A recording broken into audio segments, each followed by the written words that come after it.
paumanhin po?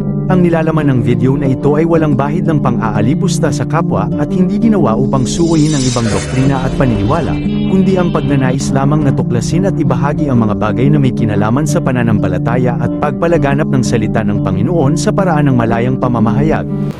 Ang video natin ngayon ay hango sa isang kahilingan ng isa sa ating mga subscriber na si kapatid na Richard, na ayon sa kanyang comment, Kuya Tem, maaari niyo po bang gawa ng video ang tungkol sa kung ano-ano ang 4 na mga marka upang makikilala ang tunay na iglesia? Bago ang ating kasagutan, nalalaman niyo na po ba kung paano makikilala ang tunay na simbahang tatag mismo ng Panginoong Hesus? Sinabi ng Panginoon na hindi sa pamamagitan ng kanyang pangalan makikilala ang kanyang simbahan, kundi sa pamamagitan ng mga tanda nito. Nakikita niyo na po ba ang totoong tanda upang mahanap ang tunay na iglesia na itinayo ni Kristo na nagmula sa bayan ng Jerusalem? Kung hindi sa pamamagitan ng pangalan ni Kristo makikilala ang simbahang ito, ano ang mga tanda upang tiyak na malalaman natin na ito na nga ang tunay na iglesia?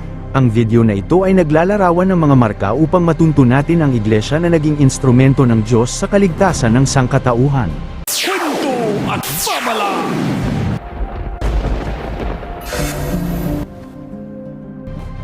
Sa buong daigdig ay umabot na ng libo-libong denominasyon ang naitatag. Ngunit, ang nakakalungkot, isa lamang ang tunay na simbahan ang itinatayo ng Panginoong Hesus. Makikita natin na ang mga taong nangangarap na maliligtas ay nagkakandara pa sa paghahanap ng simbahan na ito. Dahil noong itinatag ito ng Panginoon ay walang tiyak na pangalan ang ibinigay para malalaman natin kung anong simbahan ang tunay na nagmula sa Kanya at sa Kanyang mga apostol. Dahil wala itong tiyak na pangalan, kaya pinagsasamantalahan ito ng maraming mga individual upang gamitin ang pangalan ng Panginoong Kristo. Dahil hindi ito pinapangalanan ni Hesus nang ito'y kanyang itinayo sa Mateo Kapitulo 16 versikulo 18. Ganito ang ating mababasa, "At sinasabi ko sa iyo, ikaw ay Pedro, at sa ibabaw ng batong ito ay itatayo ko ang aking iglesia at ang kapangyarihan ng kamatayan ay hindi magtatagumpay laban sa kanya." Ito ang dahilan kung bakit nagkakaroon ng kalayaan ang mga nagsisitatag ng kani-kanilang mga relihiyon. Partikular sa simbahan ng Iglesia ni Kristo na umaangkin sa simbahan na ito. At ganito ang kanilang konsepto kung paano nila angkinan ang Iglesia na tatag ni Kristo.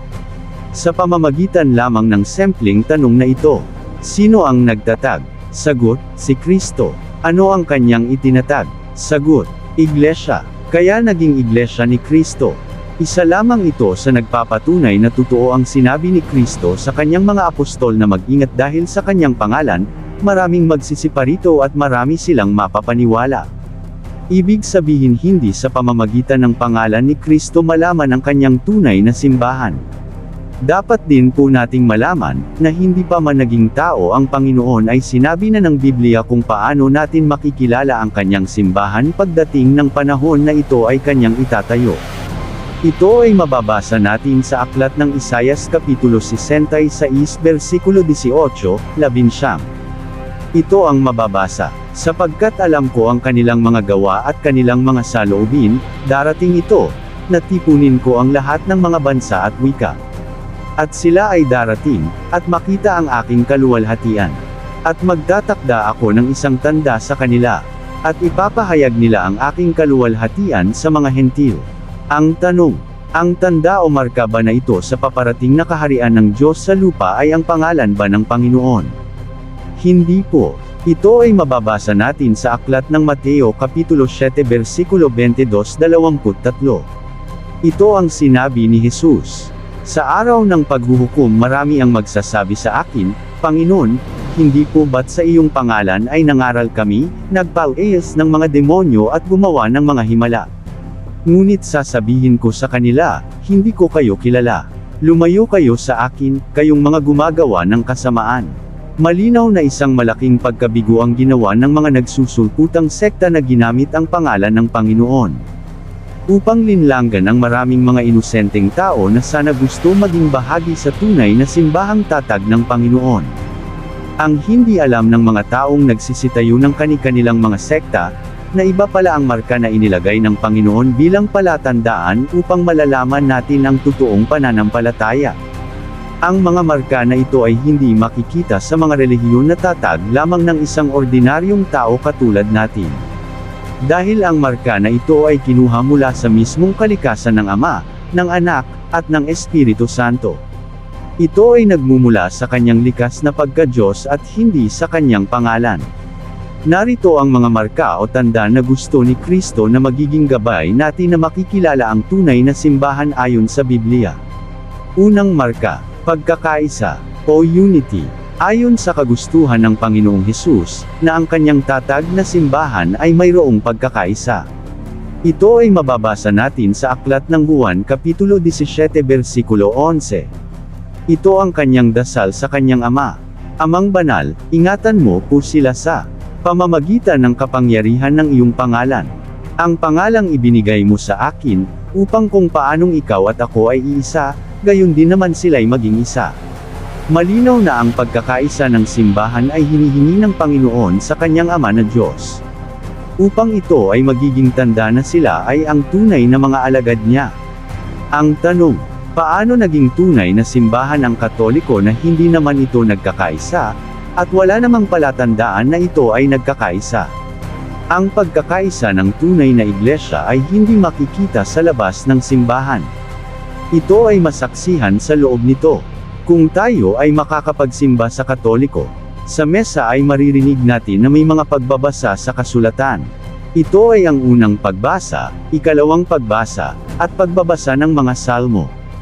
Ang mga pagbabasa na ito ay isang tanda ng pagkakaisa ng simbahang Katoliko. Dahil kung ano ang mga binabasa sa araw na ito sa loob ng simbahan. Yan din ang mga sulat na binabasa sa buong daigdig ng isang mesa. At kung ano ang ebanghilyo na binasa ng isang pari sa araw na ito, yan din ang ebanghilyo na binasa ng mga pari sa buong mundo sa parihong araw. Ang pagkakaisa na ito ay hindi natin makikita sa ibang relihiyon, at kailan may hindi sila nagkakaisa sa pagdarasal katulad ng simbahang Katoliko sa buong mundo sa bawat araw. Marami pang mga bagay na nagpapatunay ng pagkakaisa ng Katoliko na wala sa ibang relihiyon. Katulad ng kasugutan ng mga pari, kung ano ang kulay ng damit ng pari sa araw na ito ay siya ring kulay sa lahat ng damit na ginamit ng mga pari sa buong mundo. Ang pangalawang marka na nagpapatunay ng totoong simbahan ay ang pagkabanal o holiness. Ang lahat ng mga sekta ay parihong nagagalit sa mga banal. Hindi nila gusto ang mga banal kaya walang kahit isa na kasama nila na nagiging banal. Subalit, kung susuriin nating maigi ang Biblia, ang kaligtasan ay hindi natin mararating kung hindi sa pamamagitan ng pagkabanal. Ito ay mababasa natin sa Aklat ng Isayas Kapitulo 35 versikulo 8. Ito ang mababasa, magkakaroon ng isang maluwang na lansangan, na tatawaging landas ng kabanalan. Sa landas na ito ay hindi makakaraan ang mga makasalanan at mga hanggal. Malinaw na ang landas na patungong kaligtasan ay para lamang sa mga taong nagpapakabanal sa sarili. Sa kahit anong kasaysayan ng pananampalataya ay nangunguna ang mga taong gumagawa ng kabanalan at inuusig dahil sa kanilang pinaglalaban na paniniwala. At ang mga taong yaon ay hindi natin makikita sa ibang simbahan kundi sa Katoliko lamang. Katulad na lamang ng mga sinaunang mga Kristiyano sa panahon ng Imperyo ng Roma na nagsasakripisyo sa kanilang buhay para sa Panginoong Hesus. Yan ang isang marka ng tunay na simbahan na ang pagkakaroon ng mga banal na alagad. At ito ay hindi kagustuhan lamang ng simbahang Katoliko kundi sa Panginoong Hesus. Na mababasa natin sa aklat ng unang Pedro Kapitulo 1, 15-16. Ito ang sinabi ni Apostol Pedro. Dahil ang Diyos na pumili sa inyo ay banal, dapat din kayong magpakabanal sa lahat ng inyong ginagawa. Sapagkat nasusulat, magpakabanal kayo, sapagkat ako'y banal. Kaya kung ang isang relihiyon ay walang mga banal o nagagalit sa mga banal, paumanhin po, sila ang tinutukoy ng Biblia na hindi makakadaan sa landas patungong kaharian ng Diyos. Ang tanong, totoo bang banal ang simbahang Katoliko sa kabila ng napakamaraming makasalanan? Dapat nating malaman na ang pagkamakasalanan ng isang tao ay hindi inuutos ng simbahan. Hindi po doktrina ng Katoliko ang gumawa ng mas asama. Ang isang Katoliko na maraming bisyo ay hindi po inutusan ng simbahan na gawin niya ang masama.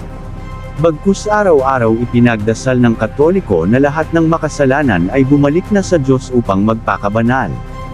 Ang isang Judas ay hindi nangangahulugan ng buong apostoles ni Jesus. Hindi dahil sa may isang Judas ay nawawala na ang kabanalan ng simbahan ng Panginoon. Wala tayong masaksihan na dahil sa kalukuhan ng isang Katoliko ay pinatatawag na ang buong simbahan sa punong barangay. Subalit ang pagkamakasalanan ng isang tao ay kailanmay hindi itinakwil ng Panginoong Hesus. Dahil hindi naman siya pumarito para sa mga matutuwid kundi sa mga makasalanan.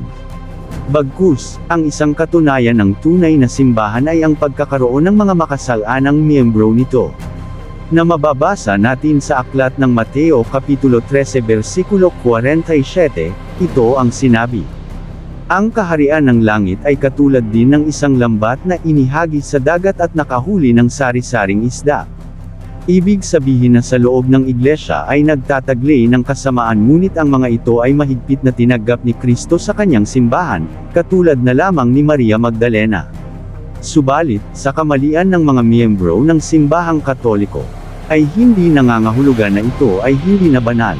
Dahil ayon sa Biblia, ang tatag na simbahan ng Panginoon ay ang kanyang katawan.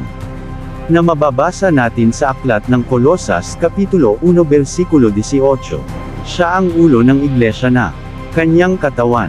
Siya ang pasimula, siya ang panganay na binuhay mula sa kamatayan, upang siya'y maging pangunahin sa lahat. Malinaw na banal dahil ito ang kanyang katawan.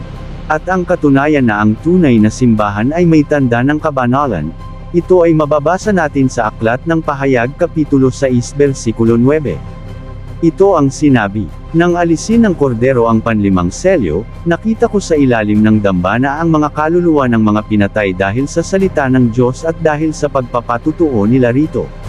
Ang mga tao na ito ay ang tinawag na mga banal na nagbuhis ng kanilang buhay upang ipaglalaban ang kanilang paniniwala. At binigyan ng karangalan ng simbahang Katoliko sa pamamagitan ng awtoridad na ibinigay ng Panginoong Hesus sa aklat ng Mateo Kapitulo 16 versikulo 19. Na nagsasabi, ibibigay ko sa iyo ang mga susi ng kaharian ng langit. Ang ipagbawal mo sa lupa ay ipagbabawal sa langit, at ang ipahintulot mo sa lupa ay ipahihintulot din sa langit.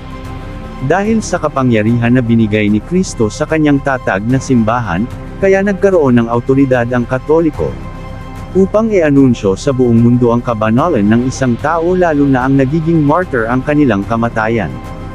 Kaya ang marka na pagkakaisa at pagkabanal ay makikita lamang sa nag-iisang simbahan na tatag mismo ng Panginoong Hesus. At ang mga marka na ito ay wala sa mga simbahan na tatag lamang ng isang tao.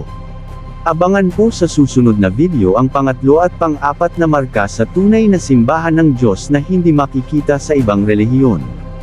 Sana po kahit kunti may napulot tayong aral sa video na ito po si Kuya Tem. Ang inyong lingkod sa pangalan ng Ama, ng Anak, at ng Espiritu Santo, maraming salamat po sa inyong panunood.